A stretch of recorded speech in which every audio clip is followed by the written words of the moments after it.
Anak-anak, sebelum kita memulai pelajaran, kita berdoa terlebih dahulu ya. Untuk kelasnya teman begitu doa ya. Berdiri. Siap di tempat duduk.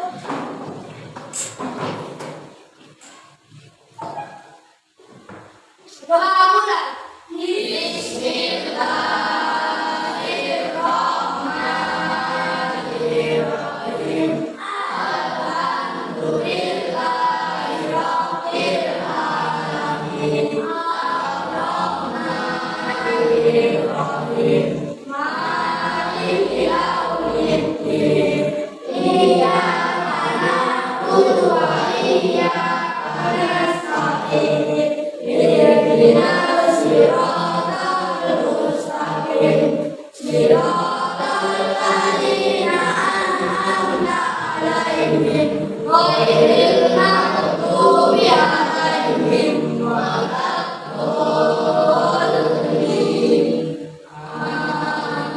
Raditu billahi rabban wa bil islami dinan wa bi Muhammadin nabiyyan wa rasulan. Rabbi zidni ilman warzuqni fahman waj'alni minas sholihin. Anak-anak, sebelum kita memulai pelajaran, kita awali. Assalamualaikum warahmatullahi wabarakatuh.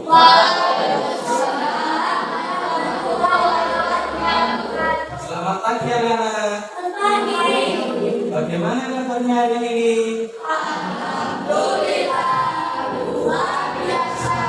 Allahu Akbar. Yes, yes, yes. Alhamdulillah, anak-anak ternyata masih semangat semua ya hari ini ya.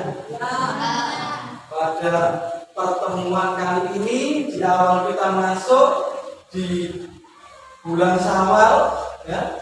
Setelah kemarin kita libur panjang, libur lebaran, karena masih bulan Syawal, izinkan Pak Ipul memohon maaf, meminta maaf pada anak semua apabila selama kemarin Pak Ipul mengajar pernah melakukan kesalahan, Pak Ipul dalam perkataan atau perbuatan.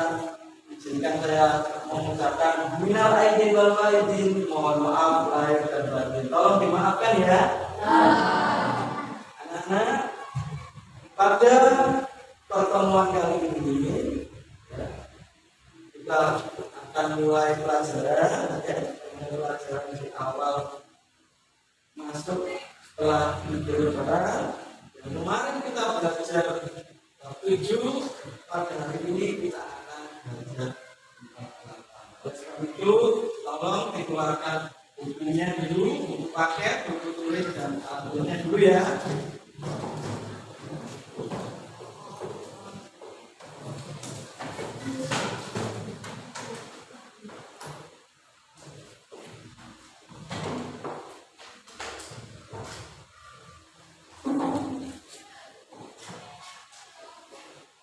Sudah? Nah, silakan dibuka buku paketnya pada halaman 1. Bab baru ya, bab 8, tema 8, subtema 1. Nah, pada subtema 1 ini kita akan belajar mengenai manusia dan lingkungan. Belum kita mulai pelajaran, Pak Ibu mau tanya, kira-kira ada yang tahu tidak pengertian atau arti dari manusia? Ya, Mas Egi. Manusia adalah makhluk sosial. Bagus. Ada yang mau menambahkan? Ya, bagus. Manusia adalah makhluk yang Oh iya, Pak Anggun menambahkan bahwasanya manusia itu adalah makhluk yang paling sempurna daripada makhluk yang lain. Jadi mungkin bisa kita gabungkan ya antara jawaban dari Mas Egi dan Pak Anggun bahwasanya manusia itu adalah makhluk sosial yang paling sempurna daripada makhluk yang lain. Kenapa kok bisa dikatakan manusia itu makhluk yang paling sempurna? Karena manusia diberi kelebihan oleh Allah Subhanahu wa taala berupa kecerdasan dan akal. Ya, jadi bisa dikatakan makhluk yang benar dan makhluk yang salah. Selanjutnya ada yang tahu tidak apa itu lingkungan? Oh iya Mbak Ayu, lingkungan adalah tempat tinggal. Menurut Mbak Ayu, lingkungan itu adalah tempat tinggal. Apakah benar? Ada yang mau menambahkan? Ya, Mas Herman. Lingkungan adalah tempat untuk mencari makan. Jawabannya sama semua. Kita gabungkan ya. Jadi lingkungan menurut Mbak Ayu dan Mas Herman adalah lingkungan adalah tempat tinggal dan mencari makan. Jadi pada bab subtema satu ini manusia dan lingkungan itu tadi sudah disebutkan pengertiannya oleh teman-teman kalian.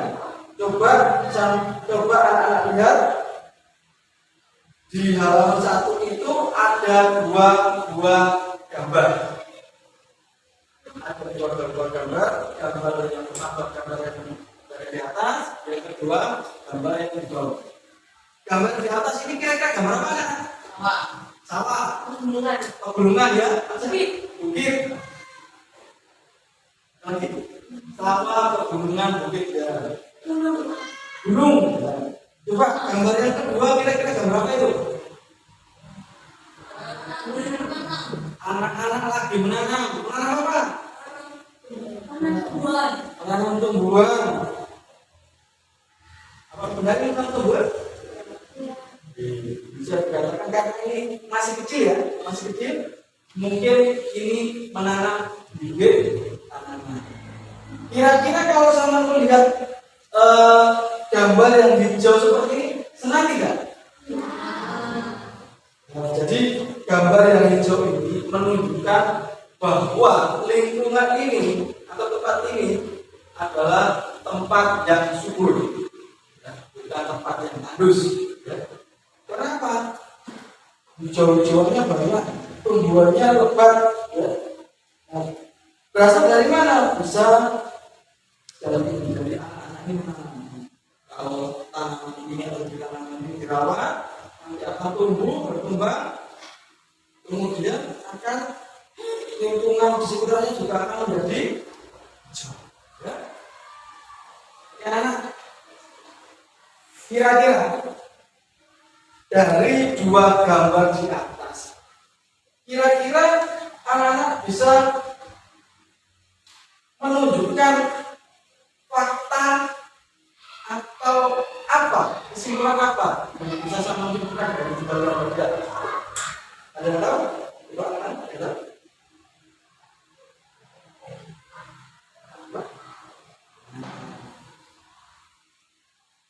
Di situ bisa kita lihat bahwasanya anak-anak ada tiga orang anak ya, menanam bibit tanaman, kemudian mungkin ini dirawat, dikasih disiram, dipupuk, dirawat tiap hari, akhirnya tumbuh sehingga lingkungan sekitarnya itu menjadi subur.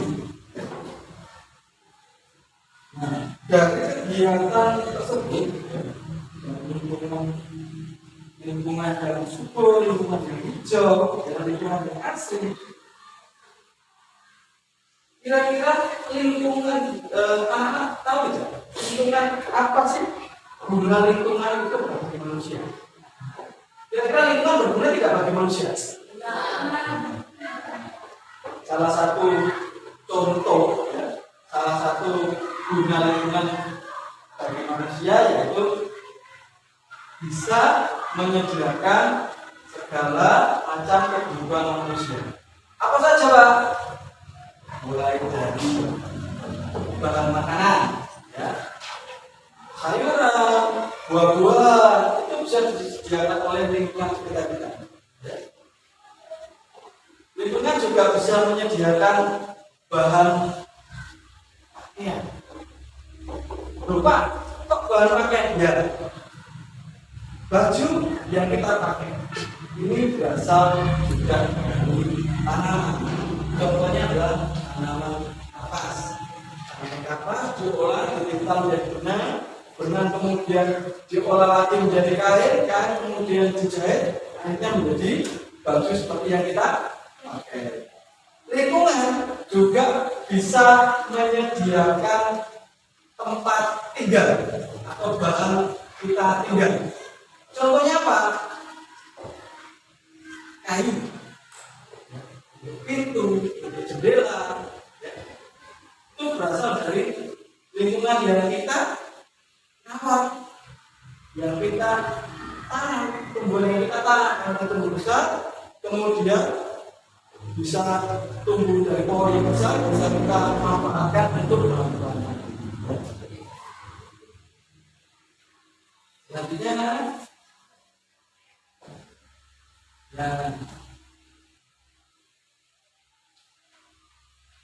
kira-kira tadi kan keuntungan apa atau kelebihan apa dari kita melihat lingkungan itu tadi sudah saya sebutkan. Contohnya adalah lingkungan bisa memenuhi segala macam kebutuhan kita, baik itu berupa makanan, baik itu berupa pakaian, baik itu berupa bahan tempat tinggal. Anak-anak, kira-kira kalau kita tidak merawat lingkungan kita dengan baik, ada akibatnya tidak? Kira-kira anak-anak bisa menyebutkan tidak akibat apabila kita tidak merawat lingkungan kita dengan baik? Ya, Mas Bril. Lingkungan menjadi kotor. Jadi salah satu akibat apabila kita tidak merawat lingkungan kita dengan baik, lingkungan menjadi kotor. Contohnya, ketika kita makan, kemudian kita itu makanan yang kita makan, bubuknya kita buang sembarangan, ya, tidak teratainya jadi kotor. Kemudian masuk ke selokan, ya. Ada yang bisa menyebutkan lagi akibat apabila tidak merawat lingkungan kita?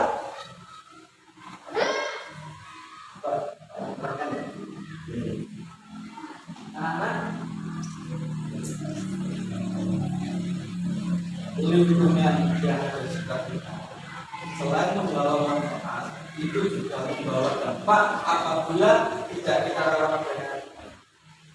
Contohnya tadi katanya Mas Budi, lingkungan akan jadi kotor, Pak.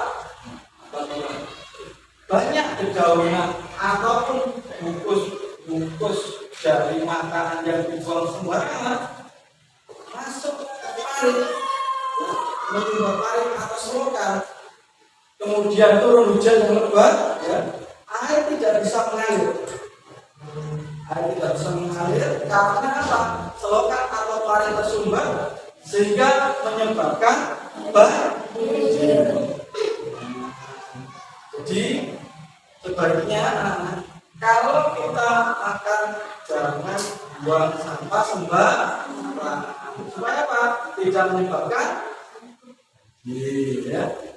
Yang kedua, saya beri contoh, kalau hutan kan biasanya pohon-pohon itu berada di gunung, ya, dipotong sembarangan oleh penebang hutan, penebang kayu ilegal, ya.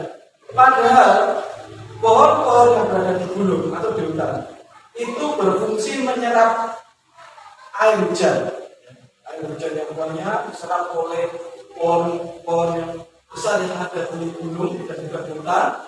Nah, apabila pohon-pohon itu tebang, hujan datang, ya, musim hujan, berhujan, airnya tidak ada yang menyerap, karena pohonnya sudah ada, sudah dipotong semua, sehingga karena air tidak terserap, maka akibatnya bisa menimbulkan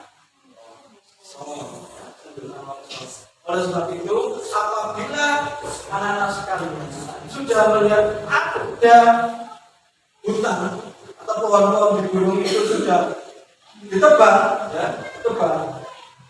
Nah, kalau rumah sampah itu kita dulu segera ajak masyarakat kita atau teman-temannya untuk melakukan reboisasi atau penanaman hutan kembali supaya tidak terjadi longsor. Nah, itu tadi kilas tentang kemudian manusia, lingkungan, keuntungan apabila kita itu mengelola lingkungan dan akibat apabila kita tidak menjaga lingkungan kita dengan baik. Sekarang saya membuka halaman selanjutnya. Di situ ada bacaan yang judulnya demi air bersih warga Wakurubu rela berjalan sejauh 15 km. Nah, coba bacaan itu dibaca jenak, dipahami maksudnya. Saya kasih waktu selama 5 menit. Nanti setelah saya baca, saya akan mengajukan beberapa pertanyaan dari bacaan setelah sampean baca tersebut.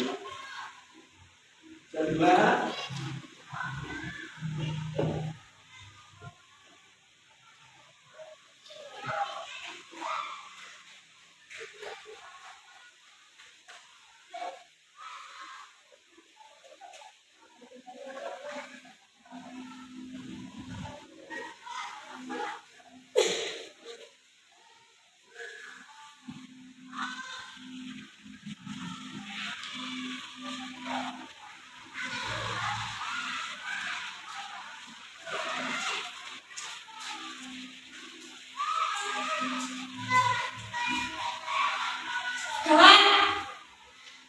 Bagaimana?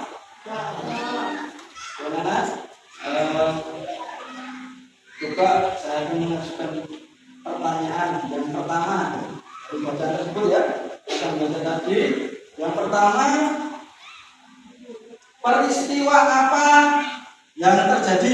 Ya Pak, Ya, Mas Tegar. warga di sebuah desa harus menempuh perjalanan jauh untuk memenuhi kebutuhan air bersih. Tepuk tangan untuk Mas Tegar jawabannya.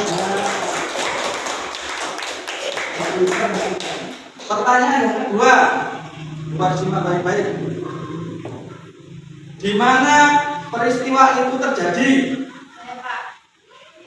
Peristiwa itu terjadi di Kelurahan Wakurubu, Kecamatan Beto Ambari, Kota Bau-Bau, Sulawesi Tenggara. Benar sekali, tepuk tangan untuk Mbak Tari. Pertanyaan yang ketiga, apa penyebab peristiwa itu terjadi? Saya Pak. Oh iya, Mbak Yu. Peristiwa itu terjadi karena Kelurahan Wakurubu terletak di dataran tinggi. Di daerah itu air tanah sulit didapat. Oke, benar sekali Mbak Yu. Tepuk tangan sekali lagi. Kenapa anak-anak kelas 5 sangat pandai ya? Ya anak sampai di sini ada pertanyaan? Tidak ada Pak. Sudah paham. Berarti bisa saya simpulkan untuk tema 8 subtema 1 anak-anak kelas 5 sudah sangat memahami. Oleh sebab itu coba dibuka bukunya, buku halaman 5. Di situ ada 32 pertanyaan ya. Nanti bisa sama kerjakan di rumah untuk PR ya, dan jawaban